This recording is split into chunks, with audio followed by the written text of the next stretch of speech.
Hi apes. Today we're going to be taking a look at the carbon cycle. Now the carbon cycle is going to be an important one that we refer back to many times throughout the year. So we'll be looking at this cycle in different contexts and we'll go over how we do that. So this is at its essence a very simple cycle that we start with CO2, and the most common form we're going to find CO2 and the most significant form of carbon in our atmosphere is in the form of carbon dioxide. So within our atmosphere, the main way that carbon dioxide is removed from the atmosphere is through the process of photosynthesis. So all of our producers, our plants, our trees, our algae, will take CO2 out of the atmosphere through the process of photosynthesis. Now if you remember from phosphorus, once we get into our producers, that's its way into all other living things. So once we get into our herbivores or our primary consumers, then we can make its way up through the food chain and cycle through that way. Now all living things, including trees and plants, will give back to the carbon cycle through the process of cellular respiration. So a lot of times we forget that trees will also have to turn around, plants will also have to turn around and expel carbon dioxide through cellular respiration. So this in essence is the basic of the carbon cycle, that you have it in the atmosphere. Producers will take carbon dioxide in through photosynthesis. It will become incorporated into our tissues, and we will give it back to the atmosphere through the process of cellular respiration. But there are other steps in here because it isn't just a constant cycle of photosynthesis and respiration.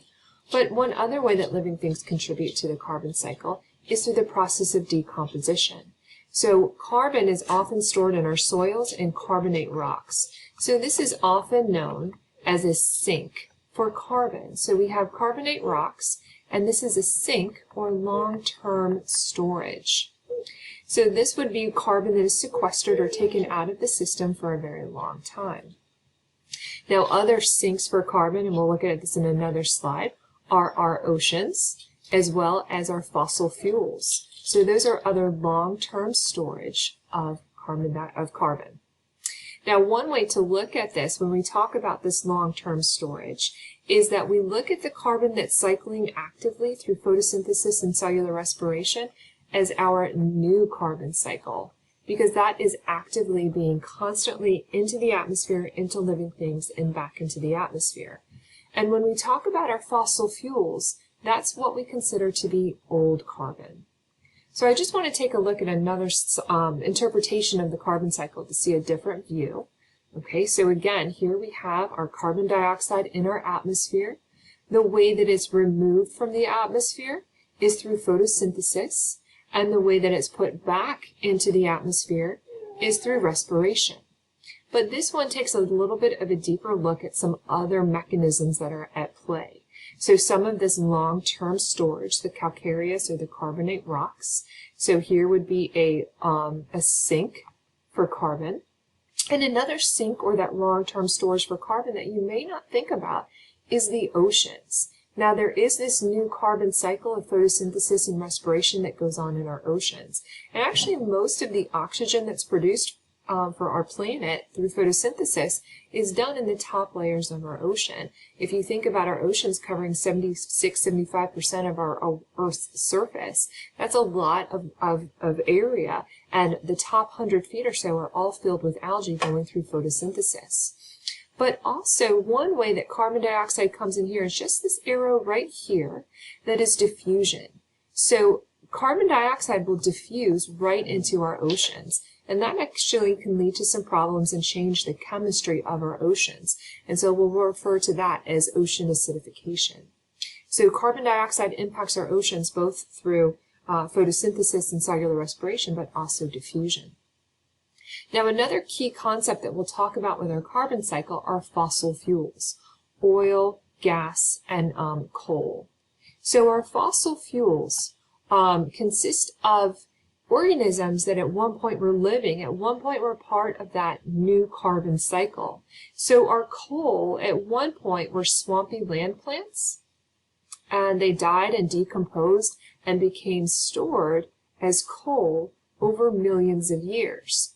Our oil and gas, that tends to have been algae that was covered and buried and decomposed, and the deposits became oil and natural gas. So these are what we refer to as our old carbon, because these are carbon sources that have been stored or sequestered for millions of years. And when we dig these up and burn them to add CO2 to our atmosphere, that's excess CO2 that doesn't have the plants in place to remove it. And so what we're seeing, the more and more that we burn these fossil fuels, we're seeing a buildup of carbon dioxide in our atmosphere because we don't have the checks and balances in place that we did in the new carbon cycle that will remove carbon that was just emitted from living things. So this old carbon cycle is adding CO2 and net CO2 gain to our atmosphere. Now, other things that are represented here that impact our carbon cycle, one big one is deforestation and also the burning of forests.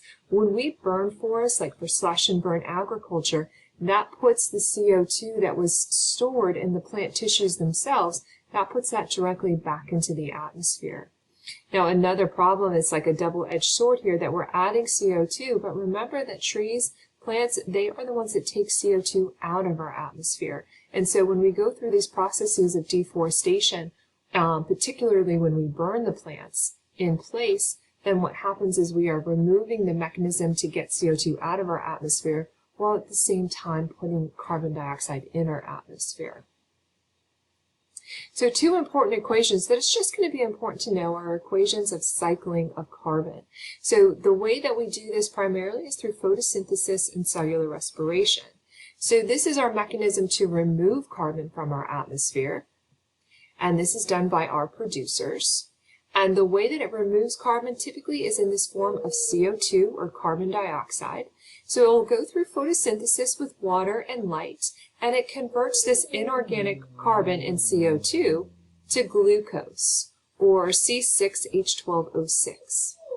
Then, once it's in plants, the herbivores can start to eat those plants, and plants, as well as the herbivores and everything in our living food chain, will go through cellular respiration, take that glucose and convert it back to CO2 that goes back into our atmosphere.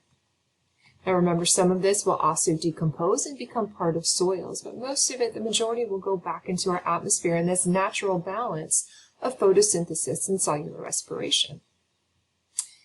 Now, one of the key reasons why we're going to keep talking about the carbon cycle is because humans are having a big impact on it. So we go through a lot of deforestation, both just removing trees for lumber, removing them to burn, or clearing land with slash and burn agriculture to clear land for plants and for agricultural services. So with deforestation, what this does is it prevents photosynthesis. And so we are leaving excess CO2 in our atmosphere. And so that's why that is significant. Now, the biggest one we'll talk about is when we burn fossil fuels. So this is that old carbon that is stored in that coal, oil, and natural gas. And when we burn it, it still puts out that CO2, but there's not the plants in place to remove that CO2 from the atmosphere. So we just see an overall buildup of carbon dioxide. Now, this ocean acidification comes because our oceans act as a natural sink for carbon. And so when carbon diffuses into our oceans, what happens is it's changing the chemistry of our oceans. Now, we're not seeing a significant increase in the acidity or a significant decrease in the pH, but we are seeing a slight decrease in the pH. Now, the reason why it's not more, because there is a lot of CO2 diffusing into our oceans, is that the oceans have a very big buffering system in place. And so what we're seeing the bigger impact on is that the calcium carbonate that should be forming corals and shells is actually going to buffer and resist that change. So what we're seeing with ocean acidification is weakened coral and shells of snails. And so these are some big impacts that we'll talk about more later on in future units. So just to give you a preview of where we'll talk about this carbon cycle, one of the biggest ones is going to be climate change. You're going to really understand that CO2 is a major greenhouse gas. And what this means is that as the CO2 in our atmosphere increases, what we're seeing is so does the temperature. not only in our atmosphere, but also in our oceans. So when our atmosphere warms, so does the ocean below it, and we're starting to see problems both on land and in water. Some of the significant things that happens with ocean warming are stronger storms, like we're seeing with our Atlantic hurricane season, as well as coral bleaching. When the coral gets too warm, it starts to stress out and it will die. We'll talk about it in our forestry unit because of the main role, the main ecosystem service that trees provide is that cycling of carbon through photosynthesis and cellular respiration.